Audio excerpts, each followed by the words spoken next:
월든 제13장 집. 제13장은 집에 관한 이야기입니다. 나는 오두막을 직접 지었습니다. 봄에 시작해서 여름이 오기 전에 완성했습니다.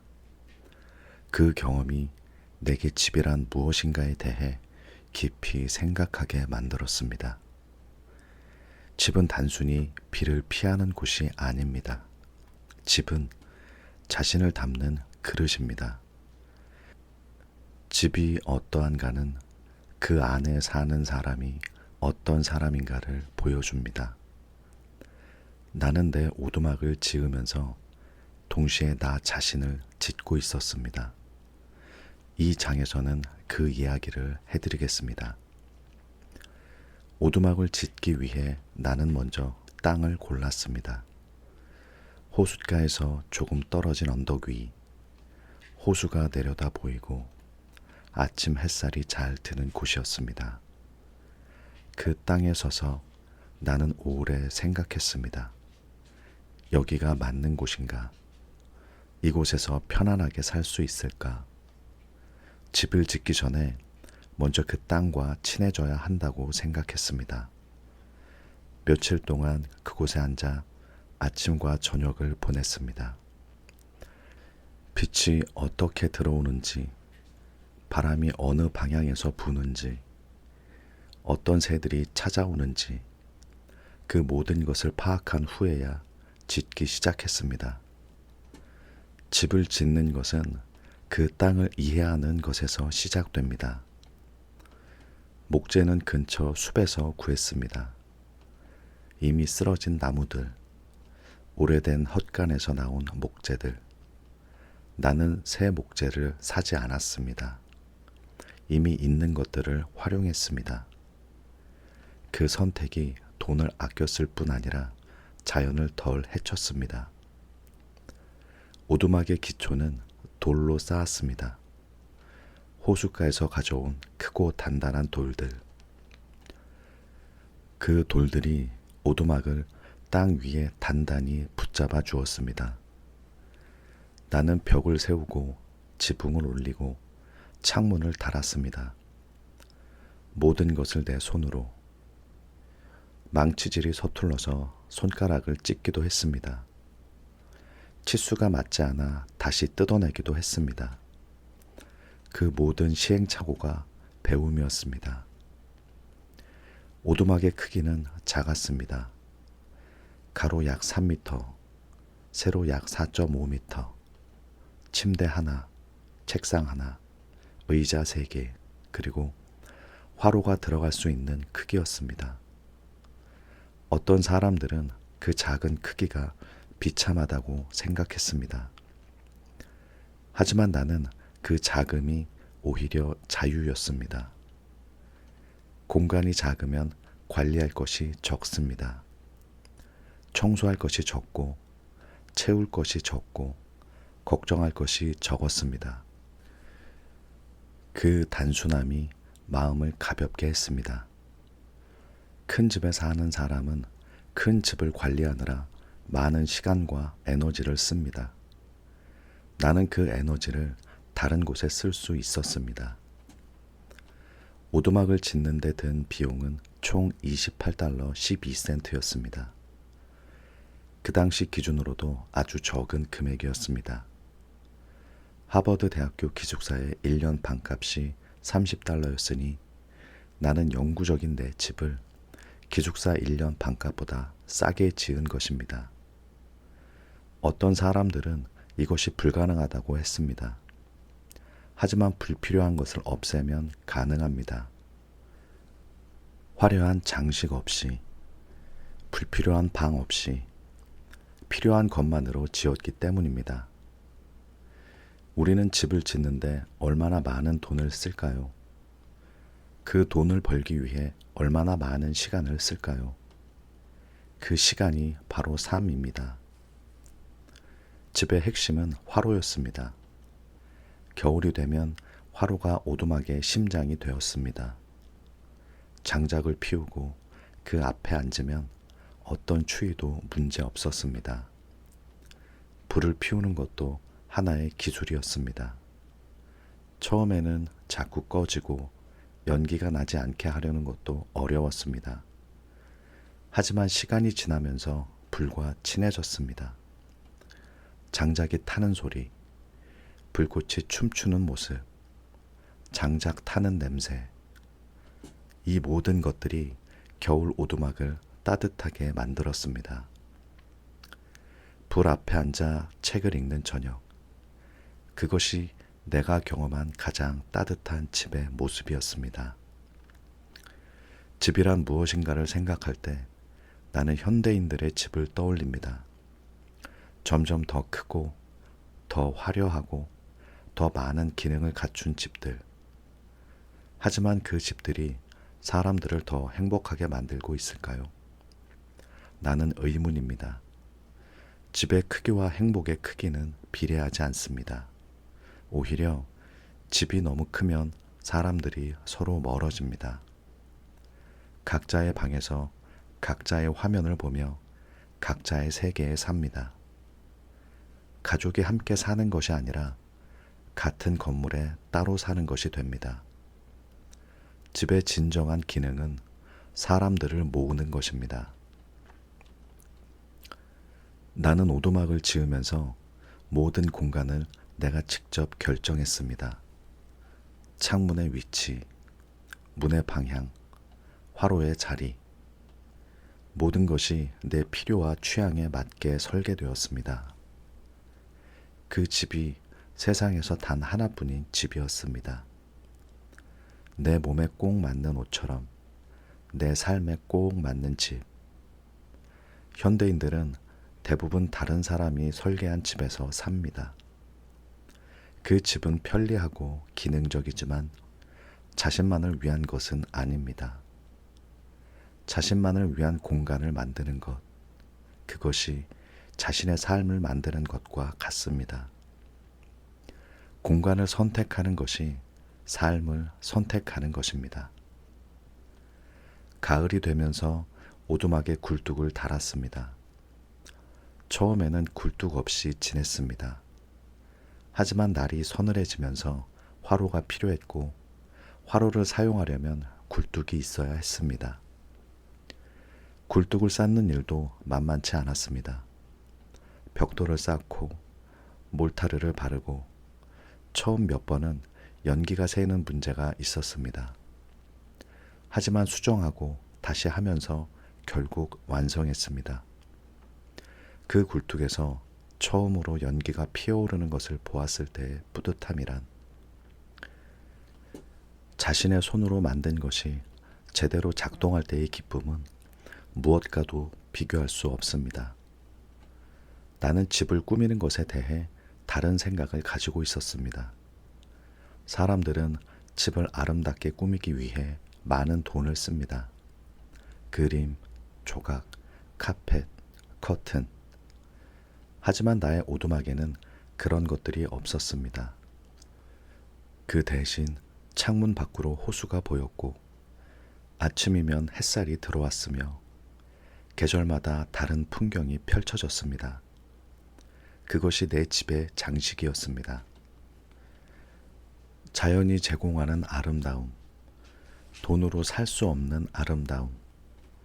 나는 그것으로 충분했습니다. 어쩌면 우리가 집을 꾸미는 것은 창문 밖에 아무것도 없기 때문일지도 모릅니다. 집에 있는 물건들에 대해서도 생각했습니다. 내 오두막에는 꼭 필요한 것들만 있었습니다. 침대, 책상, 의자, 화로, 몇 가지 조리도구, 그리고 책들. 그것이 전부였습니다.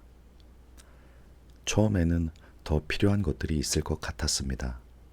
하지만 살아보니 그것으로 충분했습니다. 아니, 오히려 물건이 적을수록 더 자유로웠습니다. 물건을 많이 가지면 그것들을 관리하는데 에너지가 들어갑니다.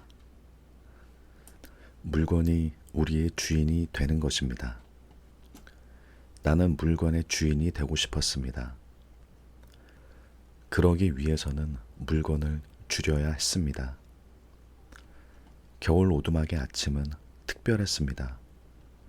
차가운 공기 속에서 잠에서 깨어나 화로에 불을 피웠습니다. 처음에는 차가운 손으로 장작을 쪼개고 불을 붙이는 것이 고역이었습니다. 하지만 익숙해지면 그것이 아침의 리듬이 되었습니다.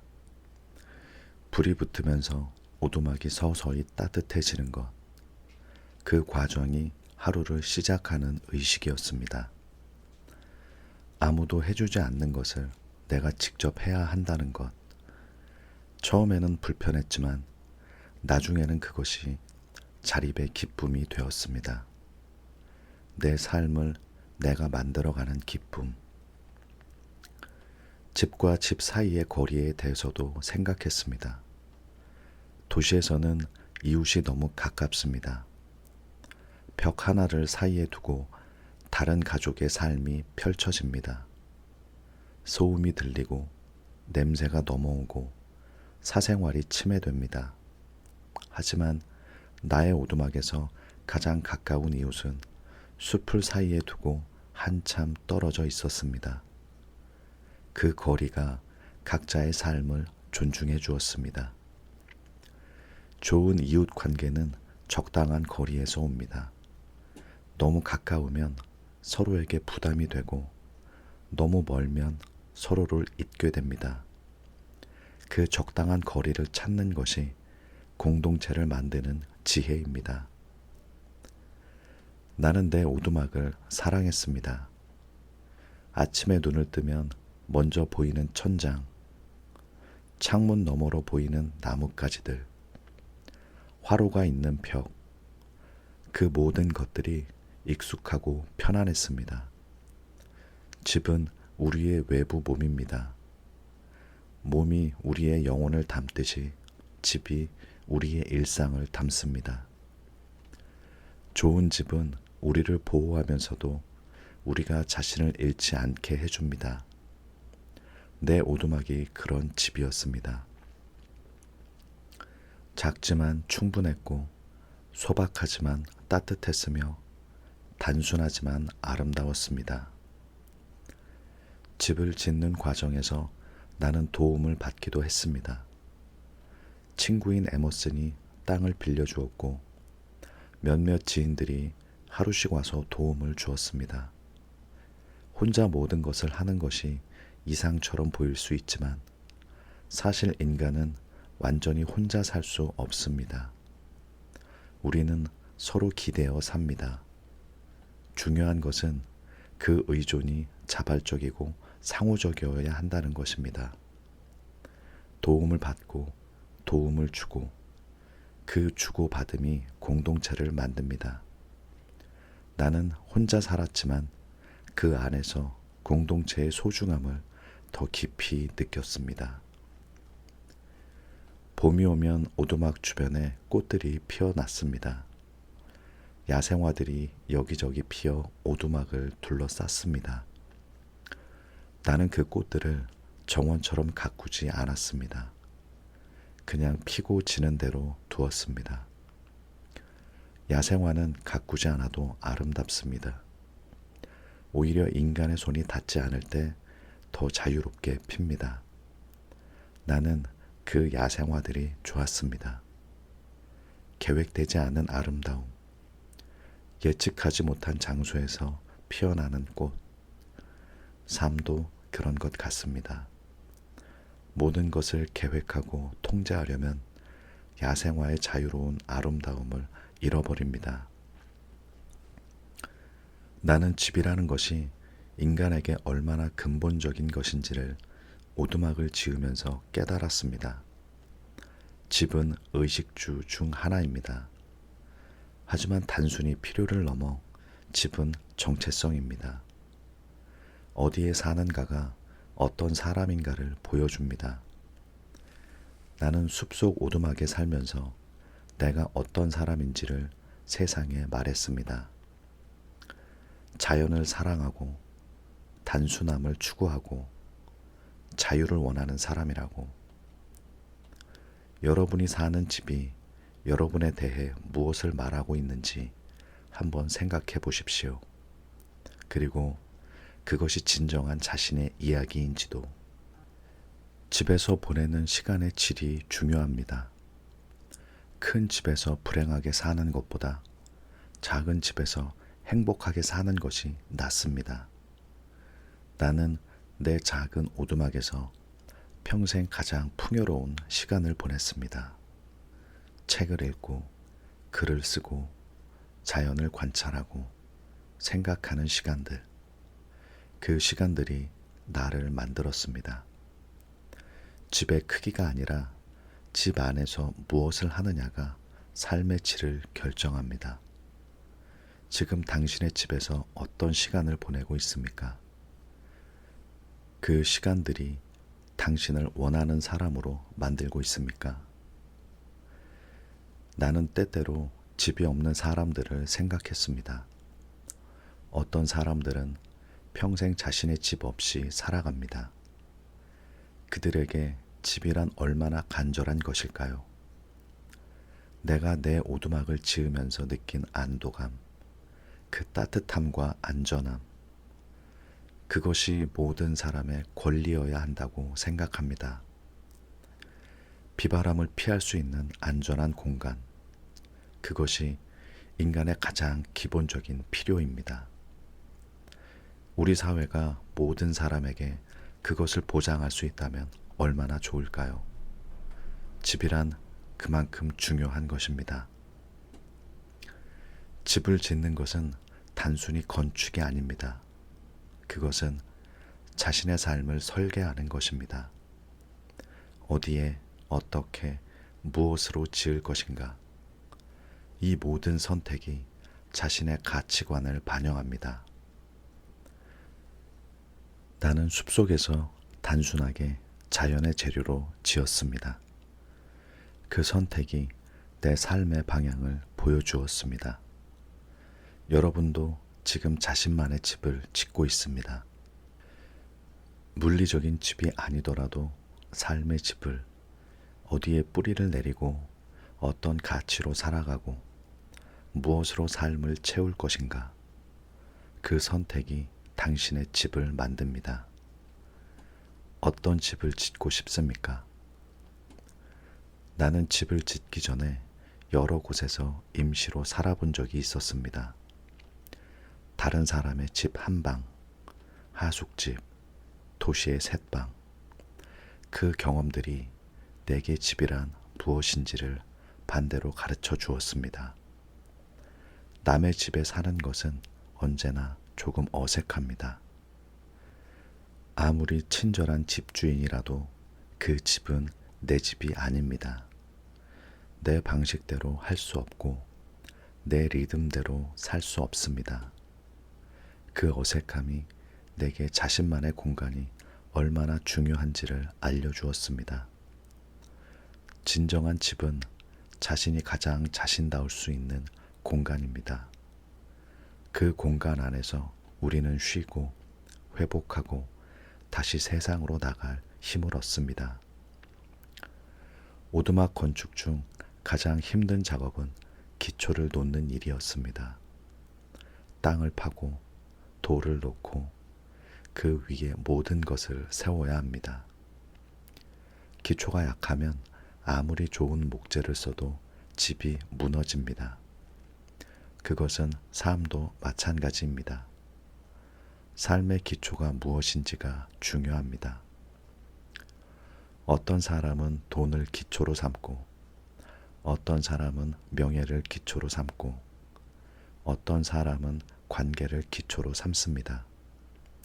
하지만 나는 자신에 대한 이해, 자신의 가치관이 가장 단단한 기초라고 생각합니다. 그 기초 위에 세워진 삶은 어떤 폭풍에도 흔들리지 않습니다. 오두막이 완성된 첫날 밤, 나는 새 집에 누워 천장을 바라보았습니다. 내 손으로 만든 천장, 내가 직접 박은 못들, 그 모든 것이 내 것이었습니다. 그 느낌이 얼마나 각별했는지. 세상 어디에도 없는 이 공간, 오직 나만을 위한 이 공간. 잠들기 전 나는 감사했습니다. 이 오두막을 짓게 해준 모든 것들에, 나무들, 돌들, 흙들, 그리고 도움을 준 사람들을. 집 한 채가 만들어지기까지 얼마나 많은 것들의 도움이 있었는지 그것을 깨달을 때 겸손함이 옵니다. 나는 오두막의 창문 위치를 매우 신중하게 결정했습니다. 동쪽 창문으로는 아침 햇살이 들어오고 남쪽 창문으로는 호수가 보이도록 했습니다. 빛과 경치, 이 두 가지가 창문의 역할입니다. 창문은 집 안에서 세상을 보는 눈입니다. 어느 방향으로 창문이 나 있느냐에 따라 집안의 분위기가 완전히 달라집니다. 우리의 삶도 어느 방향으로 창문을 내느냐가 중요합니다. 어떤 것들에 주의를 기울이느냐, 어떤 것들을 삶 안으로 들이느냐, 그것이 삶의 창문입니다. 아름다운 것을 향해 창문을 내십시오. 겨울 오두막에서 나는 글쓰기를 많이 했습니다. 화로 앞에 앉아 촛불을 켜고 하루의 생각들을 기록했습니다. 그 기록들이 나중에 이 책의 바탕이 되었습니다. 집이 글쓰기의 공간이 된 것입니다. 좋은 집은 창조적 활동을 가능하게 합니다. 방해받지 않고 조용하게 자신의 내면과 대화할 수 있는 공간. 모든 예술가에게 자신만의 작업실이 필요하듯이 모든 사람에게 자신만의 생각하는 공간이 필요합니다. 그 공간이 꼭 넓어야 할 필요는 없습니다.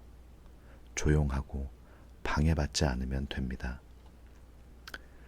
오두막의 지붕에 비가 내리는 소리가 좋았습니다. 처음에는 그 소리가 불안했습니다. 지붕이 새지 않을까, 물이 들어오지 않을까. 하지만 지붕이 빗소리를 막아주면서 나는 그 안에서 안전했습니다. 빗소리를 들으며 따뜻하게 있을 수 있다는 것, 그것이 집의 본질입니다. 바깥은 거칠어도 안은 평화로운 것, 우리의 삶도 그럴 수 있어야 합니다. 세상이 아무리 요란해도 내면의 평화로운 집 하나를 가지는 것, 그 내면의 집이 외부의 어떤 폭풍도 막아줍니다. 자연도 내 집의 일부였습니다. 호수가 앞마당이었고 숲이 뒷마당이었습니다. 그 광대한 자연이 내 집의 연장이었습니다. 나는 그 속에서 살면서 집의 경계가 오두막 벽이 아니라는 것을 알았습니다. 진정한 집은 자신이 편안함을 느끼는 모든 공간입니다. 호숫가에서 낚시를 할 때도, 숲속을 걸을 때도 나는 집 안에 있었습니다. 월든 전체가 내 집이었습니다. 우리도 자신의 집을 더 넓게 정의할 수 있습니다. 자주 가는 공원, 단골 카페, 산책길, 그 모든 곳이 우리의 집입니다. 나는 집을 떠날 때와 돌아올 때의 느낌이 다르다는 것을 알았습니다. 떠날 때는 가벼운 설렘이 있었습니다. 새로운 곳을 만나러 나가는 기대감. 하지만 돌아올 때는 더 깊은 안도감이 있었습니다. 내 자리, 내 물건들, 내 냄새. 그 모든 익숙함이 반겨주는 것. 집은 그런 곳입니다. 세상을 탐험하고 돌아오면 언제나 그 자리에 있는 곳. 우리가 아무리 멀리 가도 돌아올 수 있는 곳. 그 안정감이 우리에게 더 멀리 나갈 수 있는 용기를 줍니다. 오두막의 바닥은 흙바닥이었습니다. 나중에 판자를 깔았지만 처음에는 그냥 흙이었습니다. 그 흙바닥 위를 맨발로 걷는 것이 좋았습니다. 발바닥으로 느끼는 흙의 질감. 따뜻한 날은 따뜻하고 서늘한 날은 서늘한 흙. 그 감각이 내가 땅 위에 서 있다는 것을, 자연의 일부라는 것을 일깨워 주었습니다. 현대인의 집들은 바닥이 두껍습니다. 콘크리트, 합판, 타일, 카펫. 땅과 우리 사이에 여러 겹의 차단막이 있습니다. 그 차단이 우리를 자연으로부터 멀어지게 합니다. 때로는 맨발로 땅을 밟아 보십시오. 나는 오두막에 살면서 계절의 변화를 온몸으로 받아들였습니다.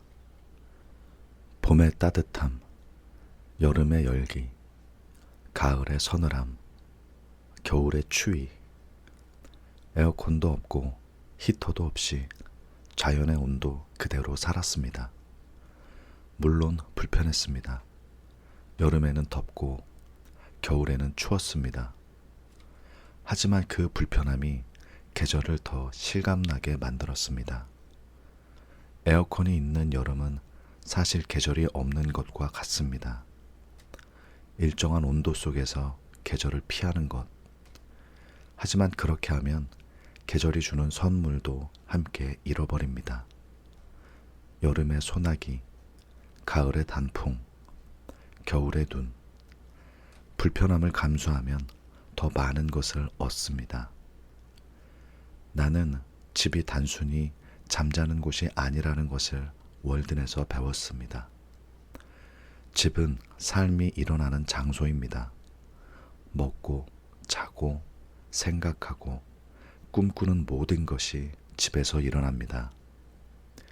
그러니 집을 어떻게 만드느냐가 삶을 어떻게 사느냐와 직결됩니다. 내 오두막은 작았지만 그 안에서 일어나는 삶은 풍요로웠습니다. 매일 아침 호수를 바라보며 커피를 마시는 것, 저녁에 촛불 아래에서 책을 읽는 것, 비 오는 날 화로 앞에서 글을 쓰는 것, 그 작은 공간 안에서 매일 아름다운 일들이 일어났습니다. 집의 크기가 아니라 집 안의 삶이 중요합니다. 겨울이 깊어질수록 나는 오두막을 더 사랑하게 되었습니다. 바깥은 눈으로 덮이고 기온이 영하로 떨어지지만 오두막 안에서는 화로가 따뜻하게 타고 있었습니다. 그 대비가 따뜻함을 더 소중하게 만들었습니다. 추위가 있어야 따뜻함이 감사하고 어둠이 있어야 빛이 더 소중합니다. 삶의 모든 좋은 것들도 그 반대가 있을 때 더 빛납니다. 어려운 시간이 지나고 나서의 행복이 더 달콤하고 기다림 끝에 오는 봄이 더 아름답습니다. 오두막의 겨울이 내게 그것을 가르쳐 주었습니다. 나는 이 장을 마치면서 집에 대한 나의 최종적인 생각을 나누고 싶습니다. 집은 물리적인 구조물 이상입니다. 집은 우리가 세상과 대면하기 위해 물러서는 성소입니다. 전쟁터에서 돌아온 병사처럼 우리는 매일 세상과 부딪히고 집으로 돌아와 회복합니다.